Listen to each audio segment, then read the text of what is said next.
జిల్లాలోని అనేక ప్రాంతాల నుంచి వచ్చిన ఈ యొక్క సంచార జాతుల సోదర సోదరిమణులందరికీ కూడా నా హృదయపూర్వక నమస్కారం. ఈరోజు ఈ సభ ఏర్పాటు చేయడంలో మన చంచయ్య గారు చిన్నకత్తుల చంచయ్య గారి యొక్క సేవ ఆయన కృషి చాలా ఎంతో ఉంది. అట్లానే మనం చరిత్ర ఒకసారి పరిశీలించుకున్నట్లయితే ఈ సంచార జాతులు ఎవరు, మొండికొండ ఏమిటి, కాటికాపరి, పాముల, నక్కల, బుడబొక్కున, ఈ వంటెద్దున, ఈ యొక్క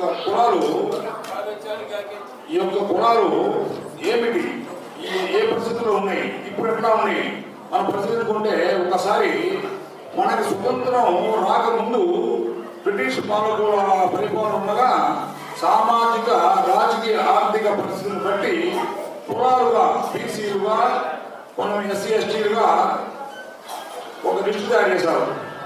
వాళ్ళు ఒక విభజన, సామాజిక విభజన చేశారు. ఆ టైంలో ఈ సంచార జాతులకి చదవలేదు, ఒక ఊళ్ళో ఉండేవాడు కాదు.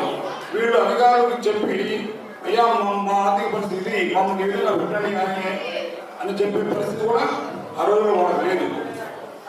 అందువల్ల ఆ రోజుల్లో ఏం జరుగుతుందంటే ఆ బ్రిటిష్ పాలకుల టైంలో కొన్ని జాతుల్ని, ఈ సంచార జాతులైన వాళ్ళని బీసీఏలో పెట్టేశారు, బీసీలుగా పెట్టారు. వాస్తవంగా వీళ్ళు ఎస్టీ కంటే ఇంకా చాలా తక్కువ ఆర్థిక సామాజిక పరిస్థితుల్లో ఉన్న కోణం ఇది.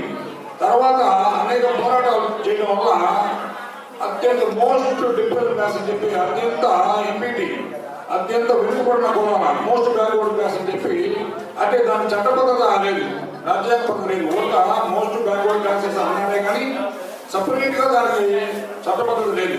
ఒక ఎంపీటీగా